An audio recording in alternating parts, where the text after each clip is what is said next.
కానీ మనం చాలా టీవీ ఛానల్స్లో చూస్తూ ఉంటాం, కట్న కానుకలు ఆశించేవాడు గాడిదతో సమానం అని ఏదో రాస్తూ ఉంటారు, అది చదువుతూ ఉంటాం కూడా.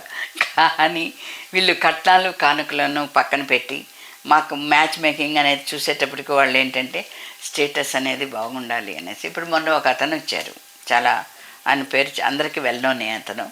నేను ఆటోమేటిక్గా అడిగాను, మీకు ఎలాంటి మ్యాచ్ కావాలండి అనేసి.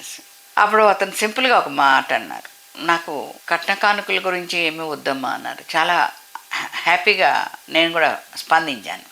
కట్న కానుకలు కాదు నాకు కావాల్సింది, నా వియ్యంకుడు ఫలానా అని చెప్పేటప్పటికి నేను ప్రౌడ్గా ఫీల్ అవ్వాలి, కానీ సిగ్గుపడుతూ నేను చెప్పకూడదమ్మా అనేసి అన్నారు. నేను ఇలా కారులో వెళ్తూ ఉంటే నా వియ్యంకుడు ఇలా సైకిల్ మీద వెళ్తూ కనపడకూడదు నాకు. అంటే స్టేటస్ వైజ్గా, అంటే ఈక్వల్గా లేకపోయినా కొంచెం అంచనాలకు అటు ఇటు బ్యాలెన్స్డ్గా ఉన్నా కూడా చాలు, అలాంటి వాళ్ళు మాకు కావాలంటే అప్పుడు మాకు హ్యాపీగా మాకు కలిసిపోతారు ఫ్యామిలీలో అనేసి అలవాట్లు, పద్ధతులు, భావాలు అనేది కలవాలనే చూస్తున్నారే కానీ అటు ఇటు వాళ్ళు ఏదో డౌన్ టు ఇదిగా ఉండాలనేసి ఎవరు ఆలోచించారు.